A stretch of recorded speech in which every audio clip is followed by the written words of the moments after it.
আসসালামু আলাইকুম এভরিওয়ান। আমি পেঁপে ঘন্ট করব। তা আমি প্রথমে কড়াই পানি দিয়ে দিয়েছি আর স্বাদ মতো লবণ দিয়েছি, হাফ চামচ পরিমাণ হলুদের গুঁড়া আর কয়েকটা কাঁচামরিচ দিয়েছি আর ফুটে ওঠার জন্য ঢাকনা দিয়ে ঢেকে দিয়েছিলাম। ফুটে উঠেছে। এখন আমি পেঁপেগুলো কেটে ধুয়ে রেখেছিলাম, সেগুলো সিদ্ধ করতে দিয়েছি। তো আমার পেঁপেটা সিদ্ধ হয়ে গেছে। আমি এটা ঘুটনি দিয়ে ঘুটে নেব। এটা ভালো করে ম্যাশ করে নিয়েছি। এবার আমি কড়াইয়ে একটু তেল দিয়ে এটা বাগাতে দেবো। দিয়ে এবার পেঁয়াজ কুচি, রসুন কুচি দিয়েছি,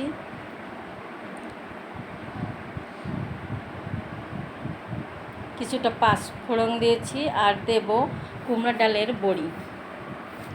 এটা দিলে খেতে খুবই ভালো লাগে। আমি এটা কুমড়া ডালের বড়িগুলো একটু ভেঙে ভেঙে দেবো। তা আপনারা আমার ভিডিওটা কে কোথা থেকে দেখছেন, যদি ইউটিউব চ্যানেল থেকে দেখেন তাহলে অবশ্যই সাবস্ক্রাইব করে দেবেন, আর ফেসবুক থেকে দেখলে ফলো দিয়ে পাশে থাকবেন। আমি এটা বড়িটা ভালো করে ভেজে নেব। তা আমার এটা ভাজা হয়ে গেছে প্রায়। আমি এখনই আমার পেঁপে ঘন্টটা দিয়ে দেব, দিয়ে এটা নেড়ে নেব। এটা খেতে যে কতটা মজা লাগে, খুবই মজা লাগে।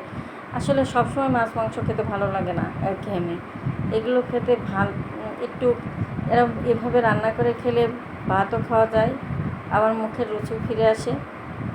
তা আমার ভিডিওটা কার কার ভালো লাগলো অবশ্যই কিন্তু কমেন্টস করে জানাবেন। আর কে কে এরকম আমার মতো পেঁপে ঘন্ট করে খায় সেটাও কিন্তু জানাবেন। দেখুন কত লোভনীয় হয়েছে, আমার তো খুব ভালো লাগে। আল্লাহ হাফেজ।